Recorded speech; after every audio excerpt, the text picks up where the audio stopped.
maybe one of my beliefs about racial equity in general is that these biases that we hold hurt both the oppressed and the oppressor. Unfortunately, a lot of our cultural nuance is implicit, and you have to have these social skills.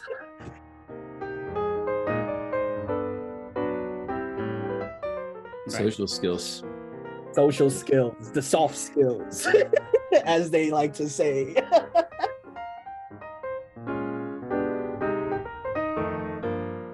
The person who is sitting in the oppressor's seat, even if they're the one with the power, that is toxic power to hold, that ultimately holds them back from being their most authentic selves.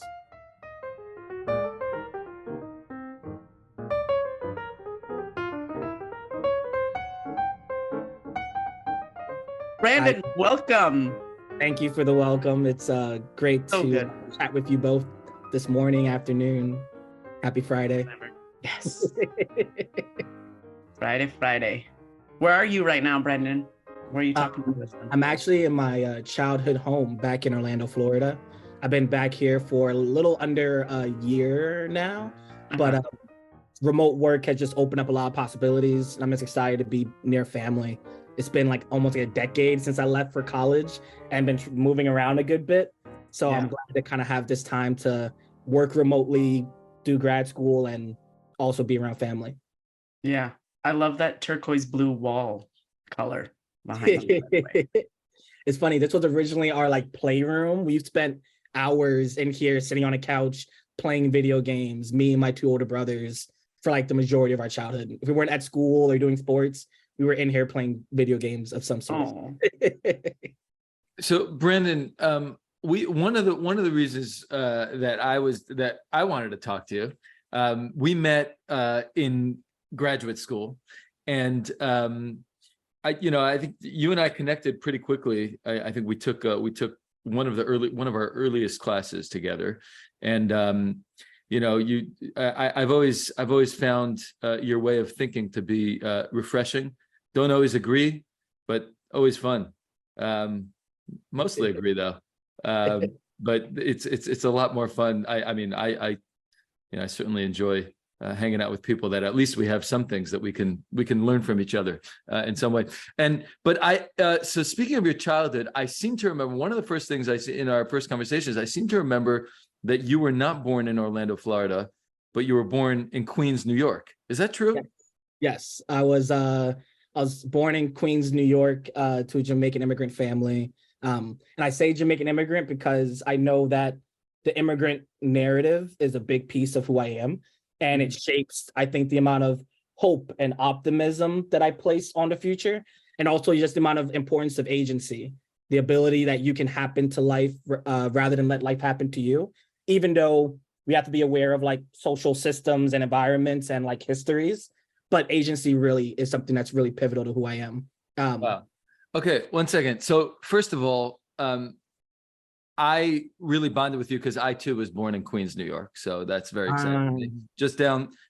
I don't know how well you know Queens at this point, but if you from Jamaica, you just continue down the Van Wyck Expressway to Far Rockaway. That's where I'm from.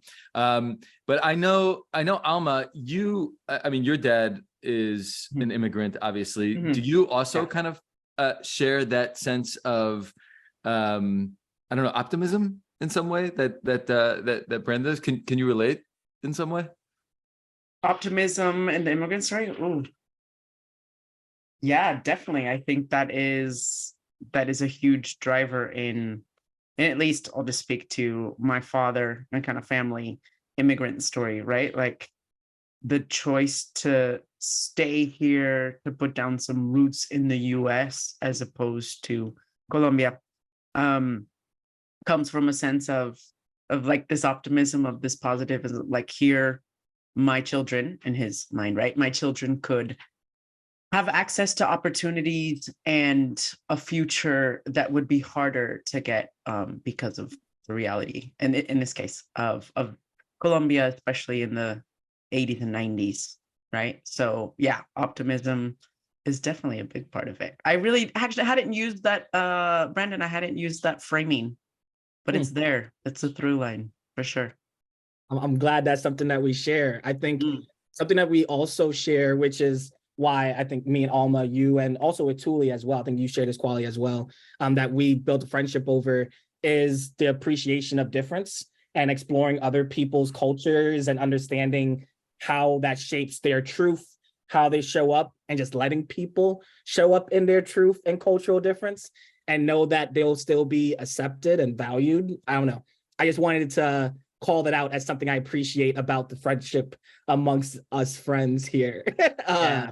A deep appreciation for cultural differences and letting people show up authentically is just huge. Totally, totally. I just said like the beauty of cultural differences and what the variety of different cultural experiences, rituals, customs, etc. That the beauty in that variety and how much each culture has to teach us if we're open to learn. Yeah, I agree. Yeah, that's a big one. I mean, wait, so you were born in Queens. At what point? I mean, I know this is not necessarily like a life story podcast, but I'm just curious. Like, at what point do you move to Orlando? Oh, Yeah. yeah, definitely happy to give you that overview. So we're living in New York. I want to say it's 2000. My parents started looking for some alternative living arrangements. And then when 9/11 happened, I think that was kind of a tipping point for them, where they realized New York probably wasn't the area or the pace they wanted to raise their kids. And so they moved us to a really small rural town in Florida, just outside Orlando.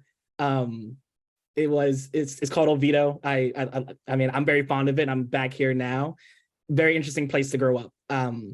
I went from being around a lot of difference and a lot of immigrant stories and families to an area that was, at least at the time, I want to say 92% white, very much so a rural area, starting to move into a bit of suburbanization.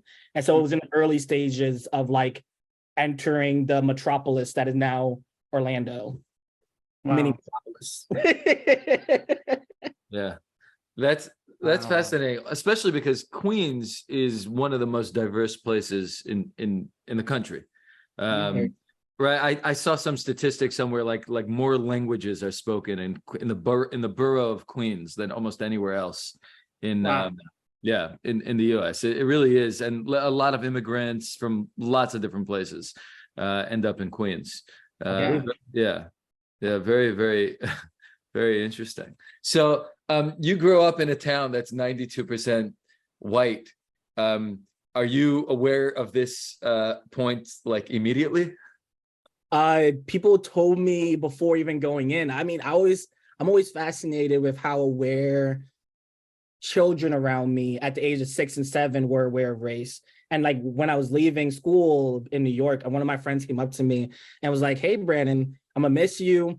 There's going to be a lot of white people. It's going to be an adjustment." And they said it in a way that was like really nonchalant, like not like threatening or anything, just like, hey, that's the thing. Like context matters. You're like what, in first grade, second grade kind of thing?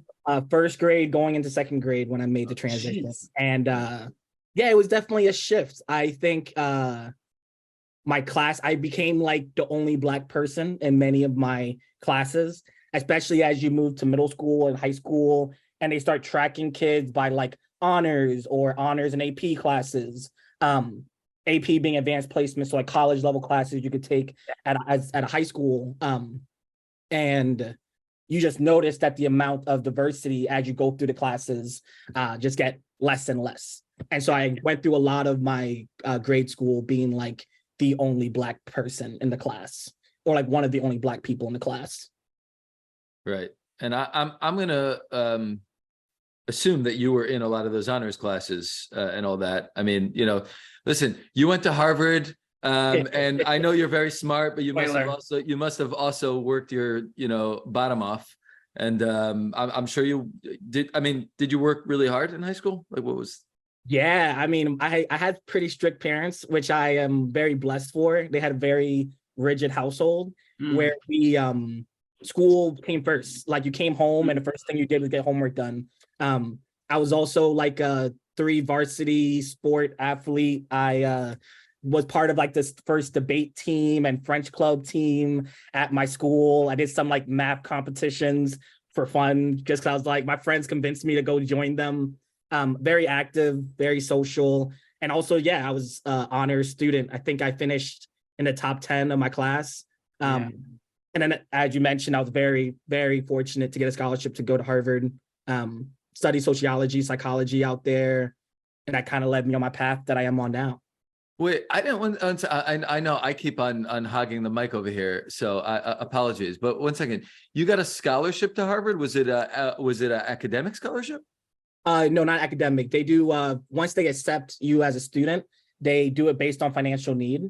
Got it. So if your family makes, they may have changed it now, but I think before it was if your family made under 70K for the whole family, you get full tuition taken care of, plus some extra. And then if you were generally underneath 125K as a family, they would pay at least still like 80% of their tuition for the 4 years. I fall should have gone to Harvard. I qualified. Most people don't realize that like the financial aid exists. And I think the financial aid doesn't do this intentionally, but it kind of squeezes out the middle class.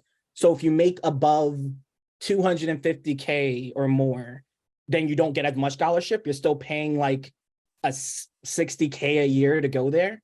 And so you wind up with a school with the like ultra wealthy, like the 0.1% of America who can actually afford to go, went to some of the like the top private schools, have the connections, etc., legacy, and potentially.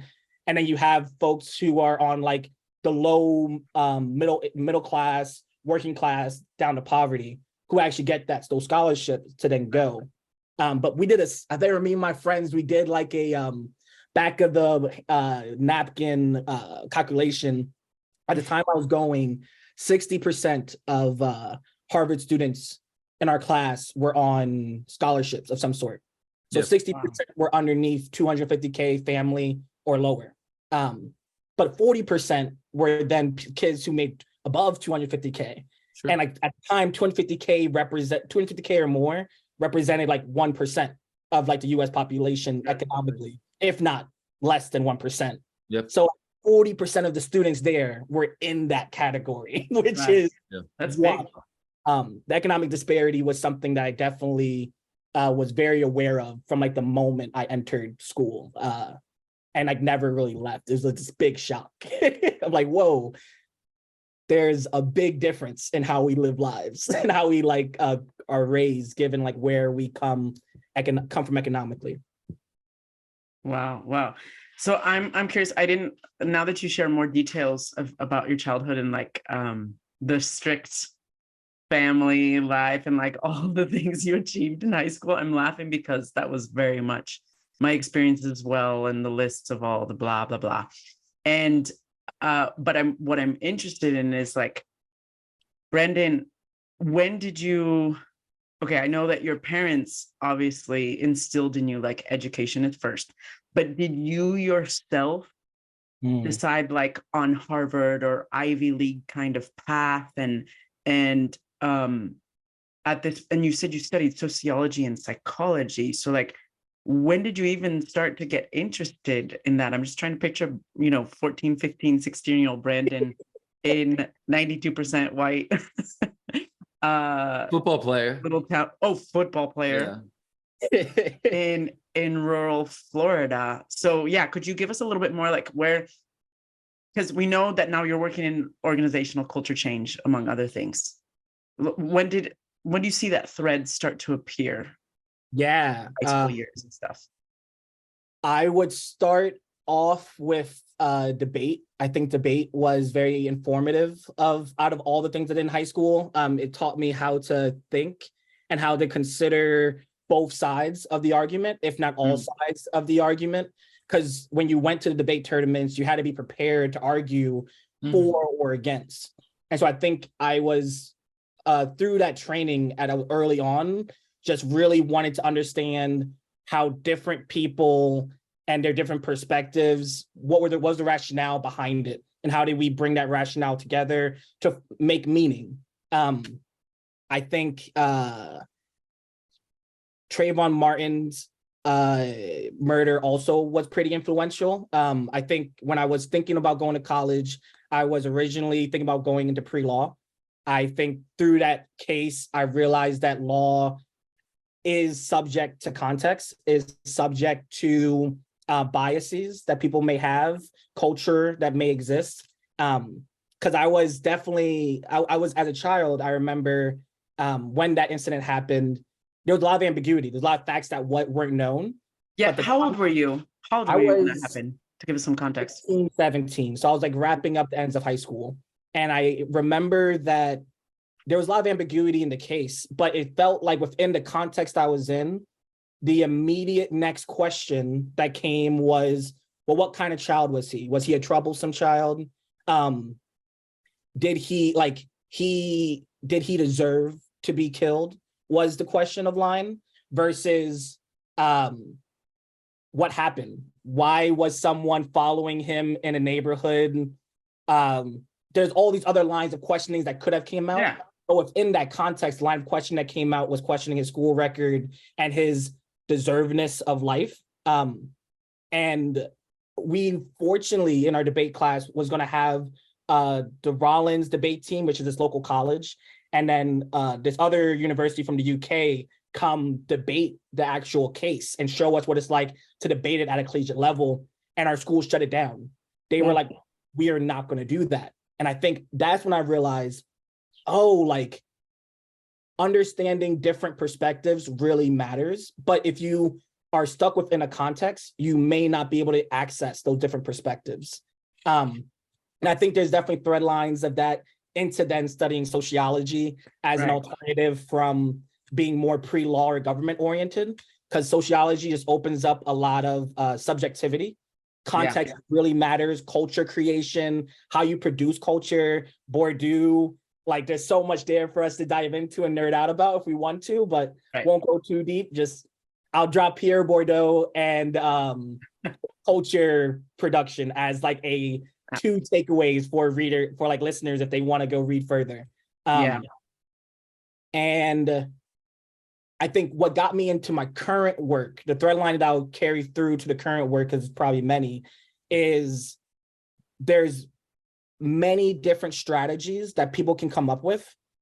And I worked as a strategy consultant, but how you pull those strategies off is determined by what options you see available to you based on your context, right? So how your organization operates, how it learns, how it thinks about itself culturally and organizationally, operationally, will determine what you think is possible to enable that strategy.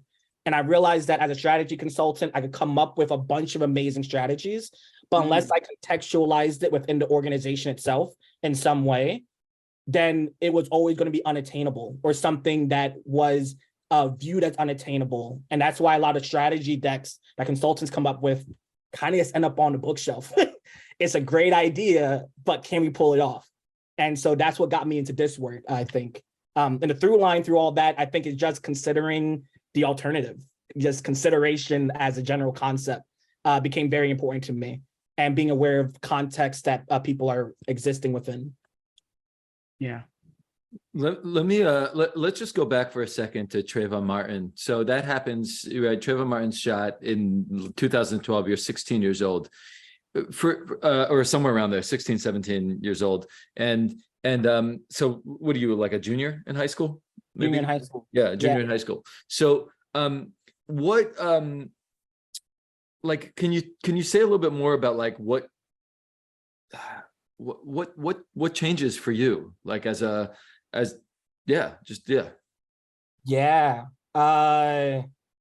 what changed? I mean, I wasn't unaware of race by that time, right? My parents had made us very conscious of race being a thing, the history of this country. And I think I was able to see at that age how far we've come and how far we haven't come.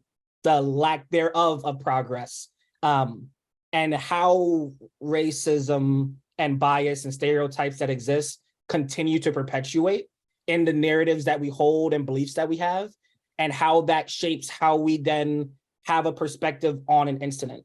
There's so many different ways to read the Trayvon Martin incident. And I think that's something as a child that I sat with a lot, is that I don't really know what happened. I know there was a teenager walking, there was a scuffle, there was a gunshot, and someone died. Someone was able to walk away. And what you make of that story, there's so many different ways to play that narrative out. But the fact that, and within my context, within the community that I was existing in, that the overarching narrative so much was, it wasn't even just self-defense. He may have deserved to die, just really showed me that there is a through line between the noose and that moment that can't be ignored. And that I think that noose and whatever violent racism that it comes with, that imagery that I'm saying, is probably, there's probably a through line from that throughout many of the ways that we perceive America, the way that we systematically approach decisions, opportunities, and operate as a country. And I kind of wanted to understand it more, because at the same time, juxtapose that experience with having friends who would sport Confederate flags and call it Southern, have Confederate flags around their house, on their truck, but they really liked me as a person, as an individual. I was able to be the different Black person that they were able to show, I think, real authentic love and care towards, in the way that they brought me into their homes, had me sit at their dinner tables, engage with me as a friend. And so how do I hold those two was a challenge in itself. And in college, I just had to dive in more and learn about it, which is where sociology and psychology became so important. Yeah, Wow. that makes sense. I mean, was it also, just one more question about this, and then maybe we'll move on. But because what you're articulating is incredibly powerful, and is pretty intellectual. Yeah. I'm also wondering if, like, how you just felt, like we, you know. I love that you asked that question, because I don't know if Black men are given the ability to answer that often, or even acknowledge their felt experience through all this that is happening. Yeah. I think even when George Floyd happened, people asked me, what do I think about it versus how I felt about it. The feelings as a child back then, if I was to put myself back in 17-year-old Brandon's body, definitely some anger. But you can't express that anger, because then you will ostracize yourself and become the angry Black man. So I quickly translate that anger into like intellectual rigor. And I was then just more motivated to be like, I recognize this environment's racist. I recognize you see me as lesser, and I'm going to prove you otherwise. I'm going to be the top student. I'm going to be way nicer, so kind to you that it kills your bias. Holding on to that bias becomes retroactive, because you now have to reconcile how kind and respectful I've been to you with that bias that you're holding. And of course, I'm articulating it now from a very intellectual way. As a child, I was just like, I have no option but to just survive and be kind and move forward and do my best not to let these emotions bubble up into destructive patterns and like take me off my course. And fortunately, I didn't. Fortunately, I was very, very fortunate looking back on it, that I was able to have the love of my family around me and the pushing of my brothers and my dad and my mom to tell me we have a path and we have places to go. And one of them could be Harvard. And that's going to take a lot of work. Don't get distracted by this moment. That's great. Even still, I'd like to just acknowledge that that's a really heavy load for a 16-year-old to carry, for anyone, really. Yeah. It's quite a load. 16-year-old Brandon feels very appreciated and seen at the moment in ways he probably didn't in 2012. I will say that for sure. Good. Oh, wow, so much complexity. I love thank you for bringing up also, the like the dissonance, the cognitive dissonance and just emotional dissonance that you went through on a daily basis, like with the Confederate flag um the experiences and the friends that you had and kind of having to figure out how to hold both, right? And not having many options. I think sociology makes sense to want to go in and see like this is way bigger. It's one of the things I love about sociology. I'm assuming you'd agree with me. Is that you can realize like these complex issues are so much bigger than the individuals. It's like bigger than your friends, right? Who use the Confederate flag, and it's bigger than you and the loads that you had to carry. And yet there's also personal responsibility, right? Which would be the psychology part. So as you go into Harvard and you begin to study, but you're also aware of like the huge, like a different type of dissonance, the class divides within the US, not just racial, right? But the class ones. What do you begin to learn and how does that feed into like your first, I'm interested, like Harvard, and then what was your first job and how did you choose to go that way? Yeah, no, great question. So I entered Harvard pre-law. I was going to do government politics. Right. I think I may have even wrote my like application essay about becoming like a Supreme Court justice, which was 16-year-old Brandon was very ambitious. Go big, go big. Absolutely. Go Why big, not? you know. Why But, not you? it was this saying in my teacher's classroom that was shoot for the moon. Even if you miss, you'll end up amongst the stars. Right. And I think I definitely carried that with me throughout my life. And so did a politics class, didn't 100% like it. I met this one upperclassman who was like, hey, you should look into sociology.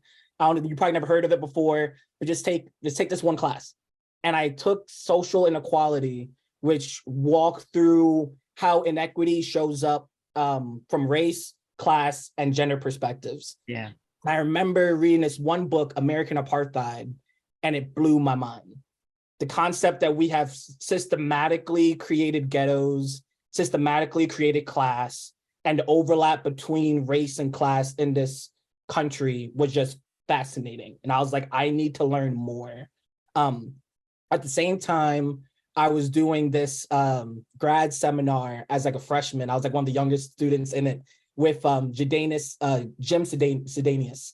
He was a professor that was part of the civil rights movement, went over to Europe, came back, and he came up with the theory called racial dominance theory, that as groups, the one ways that groups exist in a society is dominating one another. And I think you could juxtapose his research with the implicit bias research of Professor Mazhar Banaji, which is more so about how we all just carry implicit biases. Right. There isn't necessarily this group conflict, Marxist concept of like group conflict coming into play.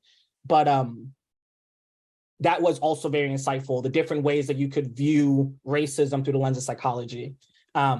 So that carried me through my undergrad year. I was able to come up with all these terms and explain the racial experience that I was having that I'm now able to share with you all. And that led me, I think, actually very well into my first job. I was always into nonprofits. I was a mentor and then actually co-captain of sorts of a mentoring program when I was in college. But I wanted to understand how to make it better, how to improve it. Mm-hmm. And it was funny, as a senior, when you're starting to go down through the application route, everyone goes into consulting. Just so much people go into consulting, banking, or grad school. And then there's some alternatives here and there. But those are some of the main ones that people are shooting for, interviewing for. And so that's why I did. I kind of followed the trend. I'm like, I guess this is what the path to success is. I should go into consulting.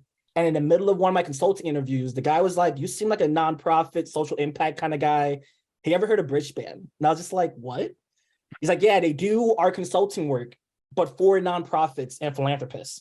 And you have to hold both the financial sustainability and revenue generation and cost management that you do in for-profit consulting, but also think about that in the context of how to have social impact and meet the need. And they have this great racial equity program that they do where they're moving forward on racial equity and understanding how do we address the most disadvantaged communities and neighborhoods. And so with the sociology background I had, the desire to kind of build these consulting skills, that just made sense for the first job. And I was so lucky to work there the first 2 years of my career.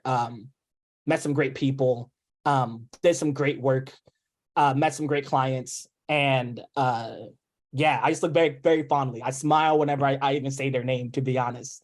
But yeah, that's kind of the through line I would carry, because I was able to bring that knowledge of social inequality and systems thinking into then the nonprofit work. And how do you help a philanthropist or a nonprofit navigate the system that they're within in order to deliver social impact for their communities that would significantly improve their lives, hopefully. And that was just a very fun puzzle to think about the first 2 years. That's great. I mean, you know, Bridgespan has a great reputation, and I'm sure there's a ton of experience and many things that you learned during your time there. But I'm curious if you could share kind of maybe even just one thing that you still use in your work today that you might be able to trace back to your time at Bridgespan, either a skill you learned, something that you gained perspective on, anything. Yeah, I think, and I think this is a great takeaway for anyone who wants to start their racial equity DEI journey as a company, is to disaggregate your data.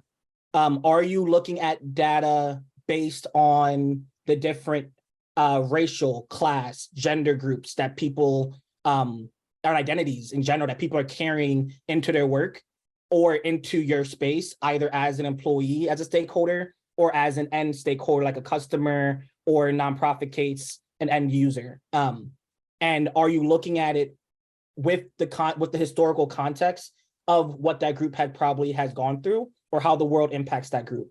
And so a lot of our nonprofit, like there's this great story of this one nonprofit that was hoping to improve the lives of children in America through building playgrounds in the schools, and not schools, within the communities. Yeah. But when they disaggregated their data from the past 10 years, they realized that a lot of their playgrounds were in middle class or higher areas, 90% of them, let's throw out that number. And only 10% of them were actually in areas that we would say were low resource. And so they realized through disaggregating their data that, like, whoa, we're not actually addressing the most need that probably need these this playground or resources or community space in general. They would have never got to that insight. And it wasn't based off of anything malicious. It was just based on permitting needs, based on available space, based on existing resources, existing stakeholders coming to ask for, like having PTA and like other groups already existing. That happens where there's already more resource. It was a path of least resistance to invest those playgrounds in those areas. And it would have been much more difficult to invest in the more low resourced areas. But if they didn't do that disaggregation of their data, they would have never noticed that, and they would have never been able to pivot and maybe take on the challenge of how do we not just build playgrounds in America, but build playgrounds that support the most disadvantaged youth in America. And that just takes more programming, more effort, more resources to get really there versus the middle class area that they were addressing. Sounds like you help them improve their question, even their design question, right? Ooh, yeah. Because I mean, it was a design question that, or at least the way I heard it. Let's see if I can remember. How to build like the best playground, but you said how the question became, how do we build the best playground for disadvantaged, I think, families, children, you said? Yeah. That's a way more interesting, compelling, and important question to answer than the first one, right? And drawing it into organizational work is some more impactful mission and vision as well. Yeah. I think it's the mission and vision that you can actually operationalize on and address the need where it's at. And you might be able to also attract, I mean, money matters in this world. At the end of the day, everything we do has a bit of a revenue incentive. I think you also attract more donors with that. When they hear, oh, you're building playgrounds, that conceptually is nice. Oh, you're going to the most resource areas with the that have the most lack of most resource deficient areas to build these playgrounds and ensure that you're building socio emotive skills and intelligence for the most disadvantaged youth who maybe don't have alternatives to go to. That's a definitely way more compelling argument to get some of the big donor dollars that are needed to do that work. So yes, impact is there, but we're also thinking about revenue. You got to hold both. One client calls it the double bottom line or the two bottom line situation. Oh, nice. And how do you think about both the bottom lines at the same time? Yeah, that's really important, especially because in nonprofit, sometimes you forget how important revenue is. Yeah. It is. Throwing out another stat out there, if people are interested, there's this how do you measure financial sustainability of a nonprofit, right? Most experts out there would say 3 to 6 months of reserves. So no more money's coming in, but you have enough reserves where you can keep the lights on and keep all your programming on for 3 to 6 months. And I would say there's estimated maybe only 10%, maybe 20% at most of the nonprofits fit that description. And that's not even a lot. 3 to 6 months. A lot of nonprofits are not financially sustainable because of that exact reason you mentioned. And that the philanthropic space is very fraught with its own issues, but that too. Yeah. Right. Wow. Jeez. Very interesting. Okay, this is the bridge span, and like that example was really, really great. I'd like to go back, well, a little bit. It's been a thing, racial equity, right? One thing, something so unique you have to give to anyone who is listening to you, Brandon, is how deep and thoughtful you are about these things. It's no secret that kind of racial equity and equity in DEIA and all of the acronyms are hot and trendy right now. And I'm saying that not to be facetious, because I do think that they are important, but I also understand that there is, because of culture wars that are going on, there's a context where some of it is just like, we have to do this work. But besides, you know what I mean? Yeah, are you following? Yeah. But be more conscious, because you are such a conscious and thoughtful person. How would you answer the question, why is racial equity important in organizational development work? Not because of what they said, not because of even the context, but like your life story, what you've studied, what you're doing right now. Why is racial equity work and bringing that into organizational development work? Why is that important?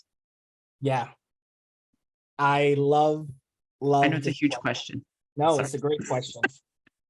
I am going to try to tackle it. And then we'll help you. We'll get to some examples and stuff. Yes, but there's also probably a lot of different opinions out there. I would say my unique opinion that I bring to the table is I view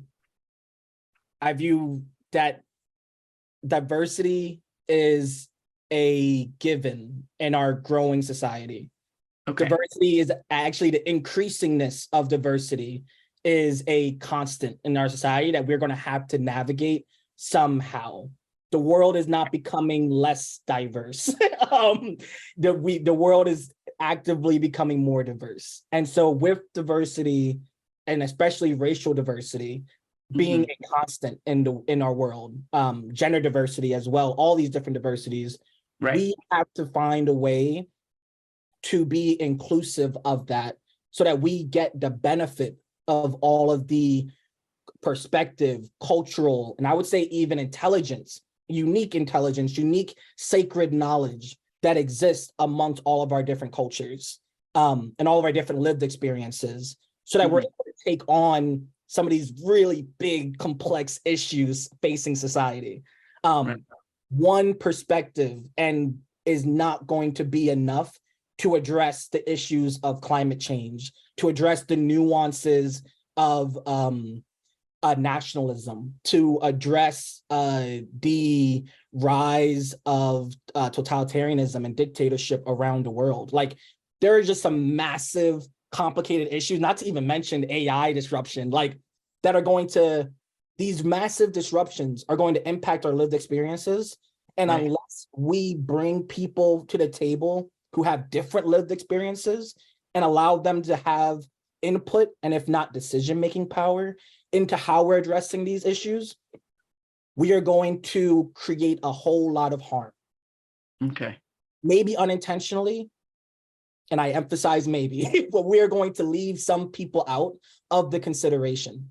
Some of the solutions that we come up with are going to be like that example of that nonprofit. Unintentionally, yeah, the middle class is going to be very well supported with this solution we have for AI, but the people who are in poverty, the people who are in technology deserts, the people who lack access to certain resources, we may not address how these broader macro issues are impacting them.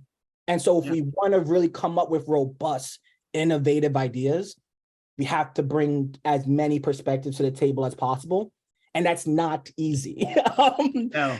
Differences causes conflict that needs to be managed. And it is a skill to do so. It is an art. It is an art to be able to navigate and find the intelligence and bring the talent that all these people have to the table to actually move things forward. Okay. So yeah. Oh, sorry. I like that big one. Okay, so there's a big, like, diversity is real. It's not stopping, it's continuing. But diversity is not the same as including, and we lose at a big scale. Humanity loses when we don't include different perspectives for better solutions. This kind of summing. But now, what about organizations? And you were talking about the double bottom line. So now, like, Tuli and I we like the big picture stuff, but we also like to talk about people at work. Yeah. So in organizations, let me put it to you this way. In an organization, if you're talking to a business leader or whatever, or a group of C-suite, right? If you're talking to a group of C-suite, what do they lose regarding the bottom line, both bottom lines, if they do not integrate an approach to equity into their organizational development strategies? What do they lose? Like, what is the consequence of not working to build equity into your organization? Is the question clear? That is a great way of framing it. Okay, I hope. I did not drop that. No, that's a great way of framing the question. What is at stakes to lose if we do not take this challenge on of racial equity and DEI? At the organizational level. One thing that is big, the next generation of talent coming up is the most diverse generation we've ever had in America. And they are very aware and attuned to a high degree on these issues. You will lose out on this talent, on this digital native talent that is going to help you advance into the future if you are not able to organizationally sustain, attract, and retain the next generation of talent. That's, like, I think, an easy go-to for leaders to connect with. This next generation is also the next generation of consumers. And if your brand does not resonate with them, you will also lose revenue. The amount of wealth transfer happening right now is massive. And a lot of these legacy organizations are going to not be able to remain financially competitive if they're not able to attract this next generation, which means authentically and genuinely taking on these issues that matter to them, because they're very aware of the broader societal issues and how it may create a doomsday. I don't envy the next generation at all. But I do have a lot of hope and optimism for what they're able to accomplish. And I think within the organization itself, so those are stakeholders, that's the view of stakeholders. I think internally, and this gets into maybe one of my beliefs about racial equity in general, is that these biases that we hold hurt both the oppressed and the oppressor. The person who is sitting in the oppressor's seat, even if they're the one with the power, that is toxic power to hold, that ultimately holds them back from being their most authentic selves. I think you can draw a parallel to a lot of research done on patriarchy and the way that that both impacts women very, very traditionally, very much so where the focus is on, and also the way it holds back what does masculinity look like. Right now, we are grappling in society with a masculinity crisis where toxic masculinity was really brought up in a very important way. And we haven't necessarily found the alternative of what does masculinity now look like in this new world. And it's because I think one of the reasons why is because patriarchy is affecting both. Patriarchy was not only affecting women, it was also infecting men. And it was toxic for them to hold on to. Same with racism. Same with homophobia. Same with any of the phobias or isms that you come up with. It is toxic in itself. And it's not only the oppressed that get it. It's also the people in power or the oppressor. And so I think it will become I don't know when, I don't know how, but the hypothesis I would put out there is that it will become the Achilles heel for a lot of organizations if they do not grapple with it and deal with it. It will become the thing that is the root cause to everything else tumbling down and not evolving at the pace necessary to meet the challenges of the new day. That's just a hypothesis. I could be wrong. Always leave a little wiggle room for doubt. Good. Well, I mean, I thought that was a very powerful articulation of the why. And I want to move to the how.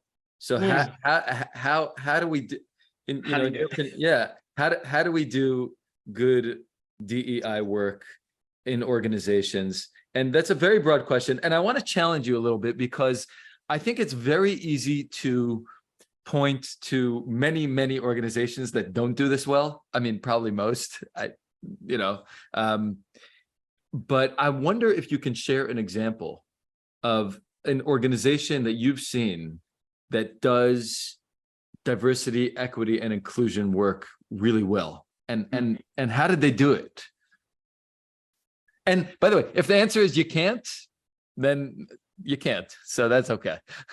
Yeah, I think DEI it's not a young profession. It didn't start in 2020, right? But it is still figuring out how to grapple with the future as everyone else. And I don't think I can point to actually an organization that does DEI really well or as effective as I would say it is. And it's maybe not one aspect of DEI. One aspect. You need to have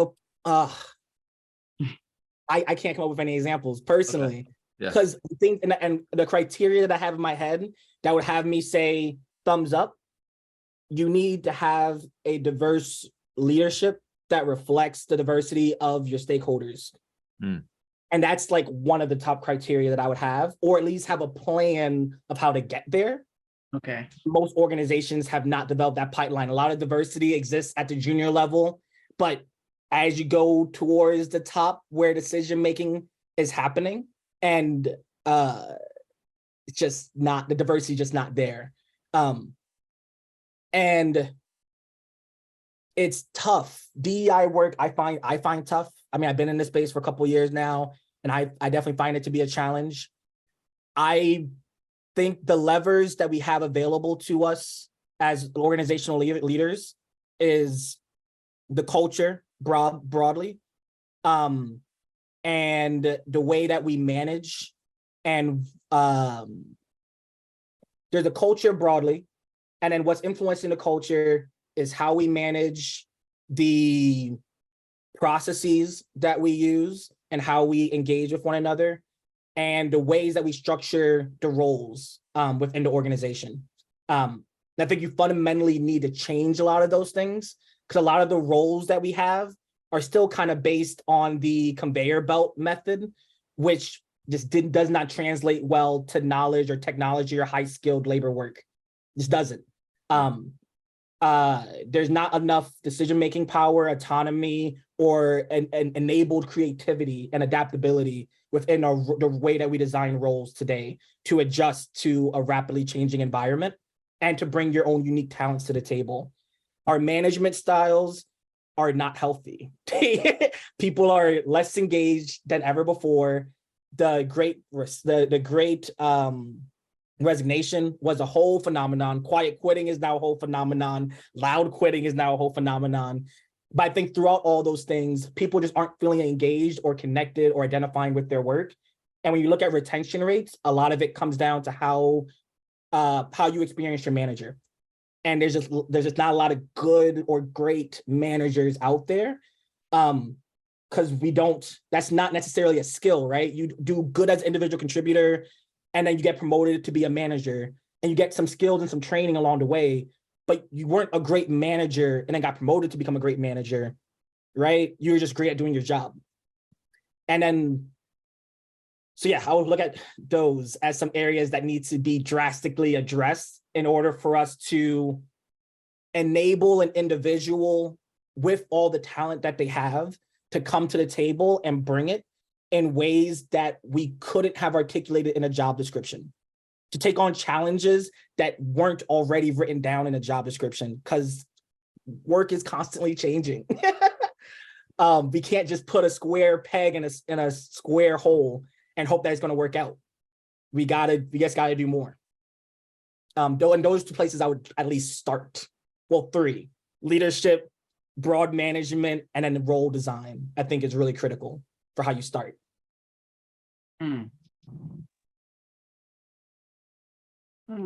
Where should we go now? I know, it's like, you're right. Okay. I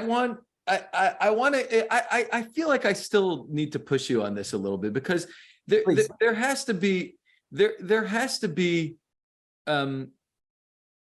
something that we can point to, but maybe not. I mean, maybe not. But like, we can't. If you go into a company hires you, and you're, and you're in your consulting practice, to advise them on DEI.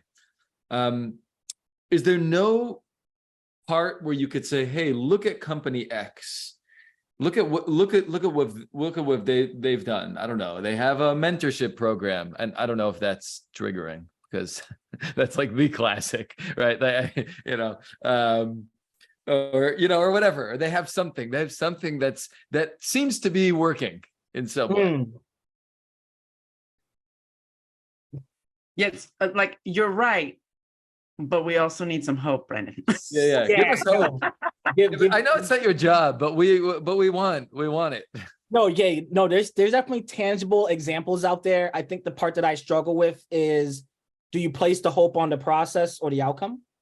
And I wouldn't place hope on the outcome. I think there are definitely some great practices that are happening that are starting to figure themselves out. Yeah. But even those aren't translating to the results necessary for me to have hope out there. In terms of good practices that I've seen that I'm like, whoa, that sounds amazing. I think employee resource groups having access to executive leadership is a fascinating model. Okay, right? So I want to stop you for a second, only because I know that I didn't know what employee resource groups were until like a year ago. So maybe just quickly explain what they are. And yeah, please. So these are groups. So when you enter an organization as an employee, the group that you mainly are with is your team. This is now a group based on usually an identity factor or a shared interest, where you're able to come together, have meetings, and like that's like the bare minimum, right? You come together with some of the folks, you do book club, you do you invite a speaker to come in, and you guys talk about that stuff, and it's separate from your work. I think there is a level above, and this is what most people talk about, which is the ones that are attached to identity groups. Our identities matter. We need to have a place where we're able to show our identity and bring it to work, and really connect with people across a shared identity so that we feel included. That's separate from our actual day-to-day job. And so then employee resource groups become like Blacks at Google or women at Facebook. I don't know if those are actually what they're called, but like things like that. I think the next, like what those are actually also very useful for, they bring the external perspective of what matters and is important to those groups into the company. So when those groups host events, they're able to now talk about something that impacts the work, impacts how they experience the work, and own the narrative of it in a way that they normally wouldn't be able to from that cultural or identity perspective. I think the next level of evolution of that is having real access to the executive team members to do a couple things. One, understand how the strategy of the broader organization impacts or shows up in those employee resource groups, right? So, hey, we want to find out how to better retain our Black employees. We're noticing a discrepancy there. What do we do? Who do we talk to? Well, maybe your Black employee resource group. And maybe you actually really give thought and credence to and consideration to what they have to say and what their lived experience is, and how you may have to change or become a different leader or a different organization to retain them. That's one example. Separately, you can then actualize the activities of these groups to be aligned to your strategy, right? Hey, we need to create a innovative product of some sort in order to remain competitive in our market, right? Who are some people we can get inspiration from? Who can now this group of employees from their unique perspective get access to and bring in for a conversation that makes you think about it differently? It makes you think about your products and services differently. How do you bring that external knowledge in is just very important. And how do you have it aligned to your actual strategy so you're actually getting the business benefit out of it? I think that is one practice that I think would be huge for more organizations to take on, is not just seeing these groups as like, that's just the Black club or the women's club. No, like that is a source of strategic insight of how those employees are experiencing your organization and access to their network that you may not have access to, because our access to our networks are very much so based on our identity. Our access to knowledge, our access to experiences is based on our identity.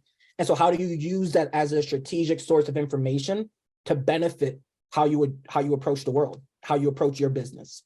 I don't see a lot of organizations doing that third level, but I think that's the evolution that we can get to over time if we're able to overcome some of these hurdles of seeing DEI as a side of the desk thing or a non-strategic activity or a PR way of placating people's emotions.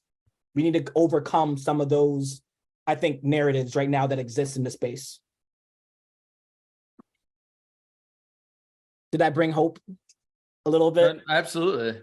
Yeah. Because Yes. but you did, because those are some really wonderful concrete ideas, and where you can see the seeds of it maybe happening, right? Perhaps we're not there just yet, but you can see how, an idea like employee resource groups can actually influence, real DEI, real results. Yeah. Yeah. It reminds me actually of something at the beginning of our conversation, Brandon, which I really loved. It was in your turning point when your school decided to shut down the debate about Trayvon Martin between the UK and the local collegiate debate teams, right? Holland. And you said something specifically, you said, what you realized in that moment is like, oh, different perspectives really, really matter. But sometimes you're in a context where you can't get access to those different perspectives. And something I'm hearing in this idea of the potential of employee resource groups is this idea, you didn't use this word, but I'm putting it in there, and please tell me if you think of it differently, of listening and listening to different perspectives. So like, I guess the question is, what is the role, or what are other ways, if listening to different perspectives, listening openly, right, to different perspectives is a huge piece of inclusion and what inclusion means. What are other ways that organizations can practice that type of listening? Or do you agree with that, of course? I definitely agree with it. And I think, I agree with it. One of the hurdles to employee listening is what do business leaders see as legitimate data to inform their decision making? Most folks overhype business cases, business experts, and even now, growingly, people are now becoming more customer focused and obsessed. And our customer feedback and the narratives of our customers is becoming more of an interesting data point. I think it is evolving the business practices to see the internal employee stakeholder as another place for gathering real data. So you don't only have to listen to employee resource groups, you do team-based listening, department-based listening, and that's very important. I think another way of increasing the amount of listening that we do, which may be a reframe of the question, I apologize, is Go for it. doing also collaboration across our organizations, right? So how do you have your supply chain talk to your sales more frequently to make sure that they're more in sync and are sharing knowledge, sharing information, and what you're telling the customer on the front end matches to some degree or is in the planning to match what is happening on the supply or the product end, when they're going to also be engaging with that part of the process. I think a lot of business have a very shiny sales pitch. And then when you look underneath the hood, it's like, whoa, how is this engine going to carry this really fancy car idea that you have put out into the world and have now had people buy? So it's not only listening that's vertical happening from like leaders to their employee, but it's also listening across the organization to one another, in different departments with different specialties, and getting access to the unique knowledge that those different departments have. I think that's another way of thinking about listening. What's your favorite, because I know you're a consultant, you work in organizational culture and in D&I and other thing. What's your favorite way of listening to different perspectives in your work, like in your projects? Love that. I really enjoy focus groups that become more brainstorm ideation sessions.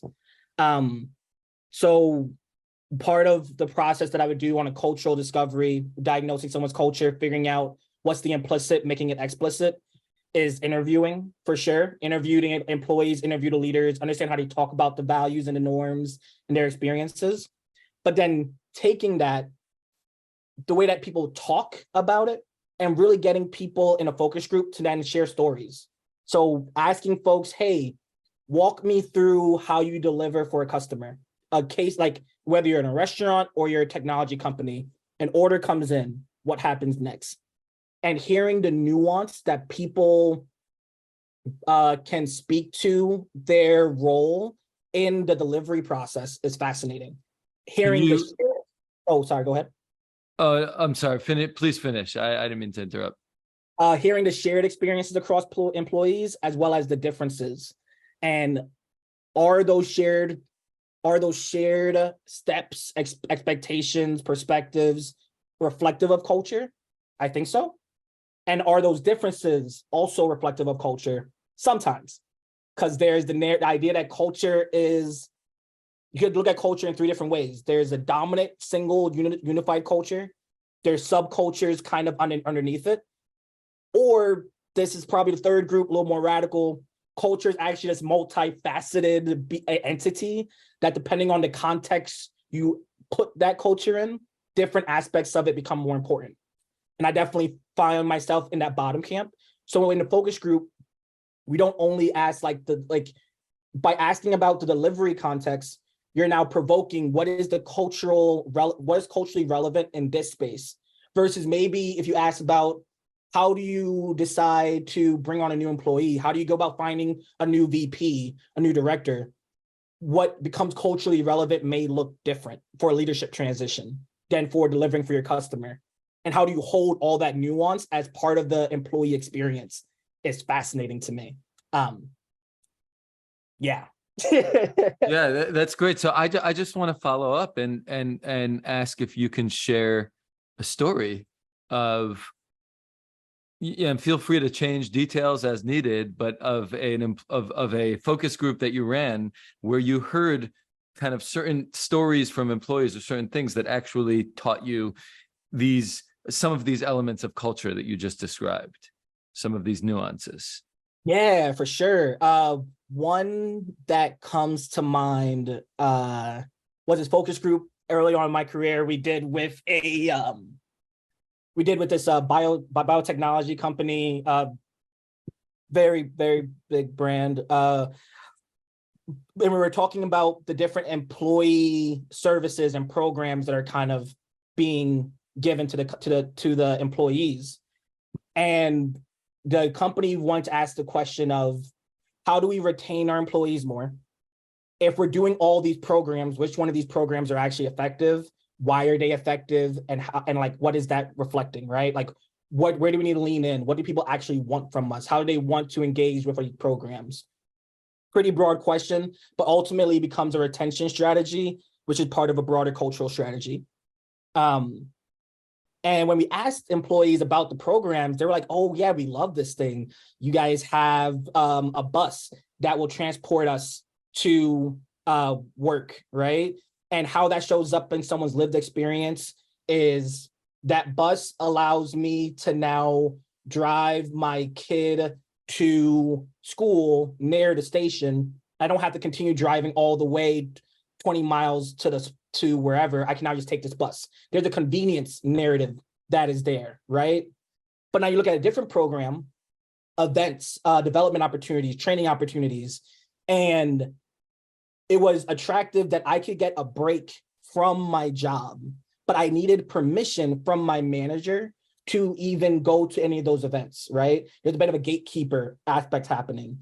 So you have convenience within the employee experience that seems to be very valued, but you also have this almost permission aspect happening on this other end of permitting me to get development, to get that growth.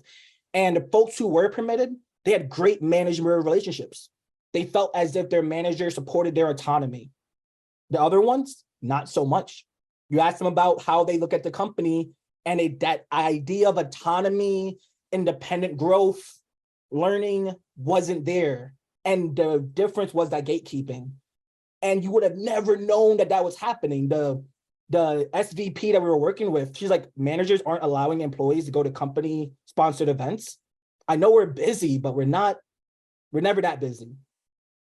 And now that became an intervention of like, okay, how do you train managers to give their employees that autonomy? And we would have never, ever diagnosed that without understanding the context to which the employee was perceiving their experience. And to some extent, the culture of the organization. Yeah. I'm interested. Okay, so I love focus groups as well. And I think, yeah, and I love when they go into co-creation and kind of ideation, brainstorming. But really, I know we're coming to a close here. But if you could share maybe your top 2 or 3 questions that you ask in a focus group. Can you do that? I mean, I know there's so many, but like, for example, when you're trying to get at norms or you're trying to get at culture thing, like these are what you were saying, you said, making the implicit explicit. So like, these are things that people have in the back of their mind. People are not walking around unless they studied sociology like us, Brandon. Yeah. They're not walking around thinking about like, what are the social norms in the context that I'm in right now? You know? So you can't just ask people, hey, what are the norms in your team, in your group or whatever. So what are your favorite focus group questions to get at that deeper organizational culture stuff? Yeah, I think one that came to mind immediately was about the history of the organization, right? So a question I love to ask is, when you're talking with a friend or a family member about the history of your organization, how do you describe it? What are some of the landmarks? What are some of the things that you really emphasize? What are the things that you feel like you have to mention that they don't know these things? They just won't get it. And I think that allows people to dumb it down a bit and like kind of get more into their not professional self, but personal selves, and really in that moment, I think, internalize their experience and try to be like, how would I explain this to my mom who is 60 and hasn't been in corporate America? What would I actually tell her? And like, that's when you get a bit of that real human understanding and like perceptive understanding of what they're kind of seeing and experiencing around them. Another one that comes to mind is, when was the last time you celebrated as a team? What did it look like? What did it feel like? If I was someone outside observing, what would I have thought was odd about how you were celebrating or what was happening there? That always gets very good responses. Those I love those. What are your those? Those are good. Yeah. Those are great. I hope if you're listening, take note. Those are very Excellent questions. borrowable questions. Very much so. So I guess finally, or I mean, I can never guarantee that it's finally, but I wonder if you can just tell us a little bit more about what you're up to right now. Would love to hear whatever you're ready to share about LVD Strategies. It'd just be great for us to learn a little bit more about what you're doing. Yeah. Yeah. No, I've as you mentioned, I launched a brand called LVD Strategies as my consulting practice, to be real.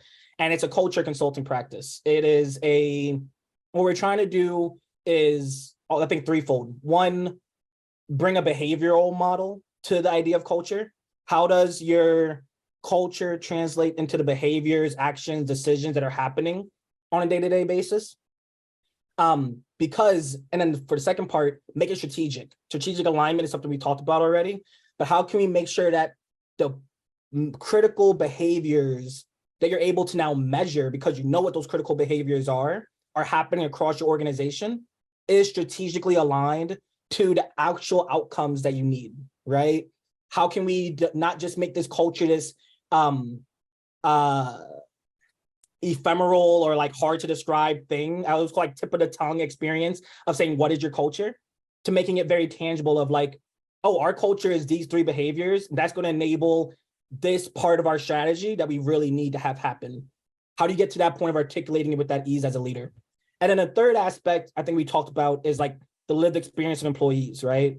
How do I, through my process and through maybe processes that I encourage my clients to build, allow them to bring the real narratives and stories of lived experience and perceived nature of our work that employees are having, and bring that to the table as real data for making decisions. So that's the unique approach that we're trying to take. I think it's something that I haven't seen in the market. I've done consulting work across various different leading consulting firms. And I think this is something that's a bit unique and a bit different, a bit customized. And I hope it's something that leaders find to be actually useful. And it hopefully helps them. I think at the end of the day, I want leaders to walk away from working with me to being open to considering more alternatives. There's an abundant idea of options out there if you actually look for them. And if you step outside your context and look at your context in a new way, an abundance of options become open to you rather than the scarcity mindset that we have. I hope it allows for more, not just empathy, but real curiosity in how your employees are experiencing the work and how they're bringing themselves to it. And also, I think it's a very collaborative approach. And so I hope it builds some muscles for leaders to trust and collaborate with others who are different, who come from a different place, who disagree as much as me and you do, Thule, but still at the end of the day can like have a beer, meet each other's families, and like get to that space of humanity that I think our working world is drastically needing and asking for to evolve into the future. Yes. Wow. Snap. Yeah, I mean, Amen. Everything. Great. we could edit out the following if you want, but to me it sounds like a DEI consulting firm without ever mentioning DEI. I would love for you to edit that out, but Noted. This will Um, be edited. No, and I mean, but let me just explain. I mean that in like in the best way possible, because like what you're basically just like going back to our conversation before, which is like this ideal vision of what diversity like kind of really looks like, which is basically like true acceptance and freedom of ideas and actually like stretching job descriptions and ensuring that we have, you know, a more diverse leadership pipeline. Like the tools that you're providing are the things that are going to get us there, in essence, the cultural tools. yes. Even though that's not the angle, but yeah. I was We'll edit totally that, like yeah. to be fair, keep it in as you please. And yes, like the idea is that I do believe that there's principles in DEI that are very important and that are very necessary for businesses to take on. I don't know if they're going to do it when it's framed as DEI work. Because I think the business case for DEI has been made that DEI will improve employee engagement, retention, and even innovation. I think culture, on the other hand, just has a bit wider of a net and isn't as prescriptive as a device. It doesn't create an us or them. It really just creates an us. We are all in this culture. And I think that angle matters for moving the needle in the way that, of course, is based in equity. Like the values that I do this work with, equity, zeal, growth, and abundance. Very important. Yeah. I mean, I don't want to open up like a whole other conversation, but like because I think to me, one of my big takeaways, and this is not just from this conversation, we've had many other conversations, me and you, about this kind of stuff. And by the way, we actually don't disagree that much. You know, but we can play that card about how much Brandon and I, we're real rivals over here. Yeah. Duel it out. Yeah. Masculine. Oh yeah. But no, but like just like this bigger idea that like DEI is not something that should be relegated to DEI professionals. It has to be something that is all encompassing. And so when you think about like the essence of organizations, which is the culture of the organization, like, yeah, that it has to be there. So, but again, and I didn't mean that comment like in a cheeky way, like, oh, you're going to sneak in and do DEI work undercover. No, not at all. Actually, to the contrary, what I meant is that you're going in and you're saying, hey, let's get to the essence of the matter. Let's not just kind of, you know, put up slogans and titles and things that might make us feel good, you know, immediately. I mean, and sometimes those are good too, but let's get to the essence of the matter, and let's make sure that the culture here is one of growth, of openness, of diversity, of ideas, and all that like good, beautiful stuff that's going to lead to the future that you so eloquently described earlier. I really appreciate that. And I definitely agree with that. Like, it is not a sneak, if anything. It's also very hard for me as a Black man to, like, with the way that I talk, the way that I express myself, to come in to a client and then not assume that I'm going to bring in equity, diversity, inclusion conversations. Like, it is almost a given that if you were to ever work with me, those topics are going to come up. And it's how I present, it's how I show up. It's in my profile now. It's in my resume, literally. Yes. So, and I lean into that. And I hope that anyone that hopes to work with me understands that that's always going to be part of it. But the hard part about being a DEI consultant is everyone is a armchair expert on DEI in a way. Oh yeah, you get some groups, you do some data, you do some things, you be nicer. and they think they know what the solution is, versus when you ask someone what their culture is, that fog-like tip of the tongue thing that happens really opens up the opportunity for considering abundance, for considering the alternative, for considering something new. Because if I can't articulate this, and most folks cannot articulate their culture or their desired culture, it really opens up the room for just better decision making. And for me as a consultant to actually be part of this exploration process with you to grow. Yeah. And leadership growth is highly part of this. I think our capacity as leaders needs to increase in order to take on these broader societal issues that the world is more and more putting at the laps of CEOs to grapple with and deal with. Wow. CEOs were not historically dealing with all this stuff. They were charged with making a company profitable. That is no longer the case, and that will no longer be the case moving forward. As a CEO, you are expected to, yes, be profitable, be financially resilient and competitive, and be thoughtful about societal inequities and societal sustainability. Yeah. It's just the reality, and we can reject it as much as we want to, but it's there. Yeah. Yeah. Well, it's clear that you've been very thoughtful about this, about your values, and about what you're doing with LVD Strategies and who you are as a professional, as a human.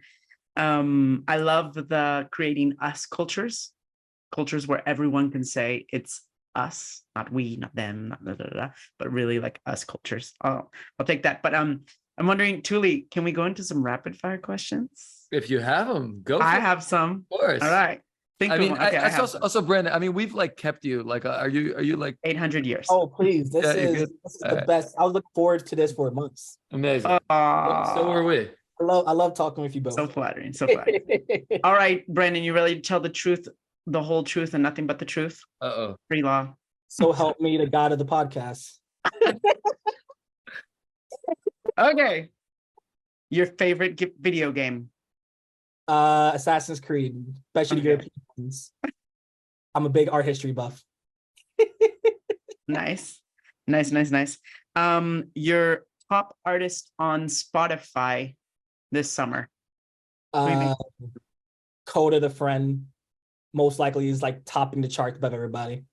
Coda the Friend. Okay, awesome. Coda the Friend. True or false? Western society should normalize giving flowers to men. True. Most men don't get flowers until they're dead. Julia's clapping as well. I'm sorry to laugh after saying that, but again, No, but it's true. How I break up the seriousness of reality. My next boyfriend, I'll make sure I get him some flowers every now and then. Not only to your boyfriend, Alma. Oh, sorry. To me, to your friends, to your men friends. I don't even give my female. I don't give any friends flowers. No, I'm just joking. But actually, like at our graduation, by the way, Shebnem, our friend Shebnem, got us flowers. Like I was so touched by it. It was the nicest thing, and no one gets me flowers. I was like, yes, bring me flowers. Amazing. It was the nicest thing. Yeah. Anyway, okay. Definite yes to that. And then the show you're watching right now. I just finished binge watching Lincoln Lawyer Part 2 on Netflix.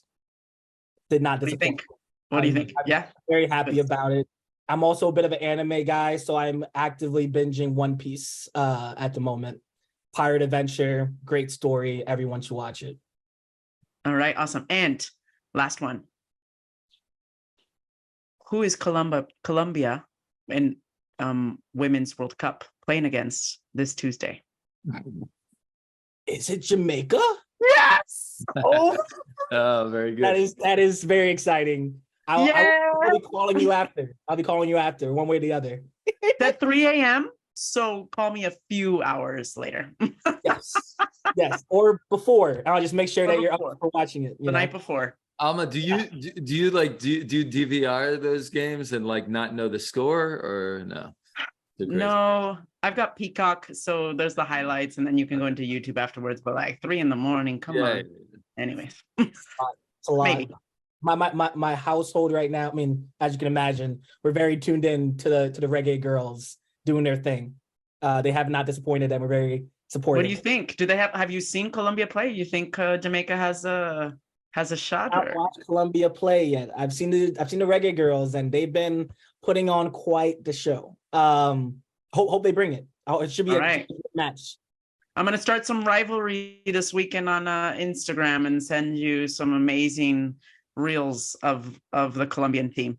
So I've seen some of the reels that you and your sister have been posting. They're pretty nice. I gotta say, pretty nice.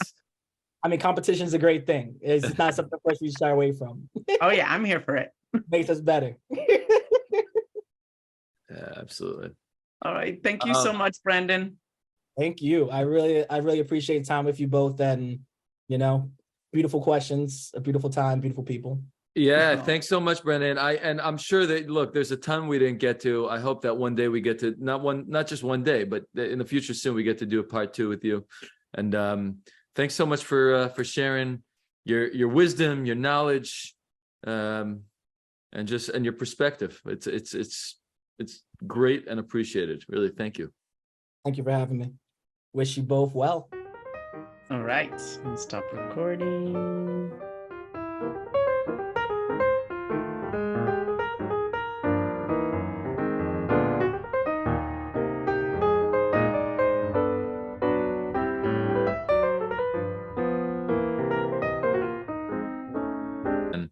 And now we're in it. Beautiful. We're serious. If you want. Or whatever you want to be. Never. I can't be serious. It's not really my forte. Soft. So soft.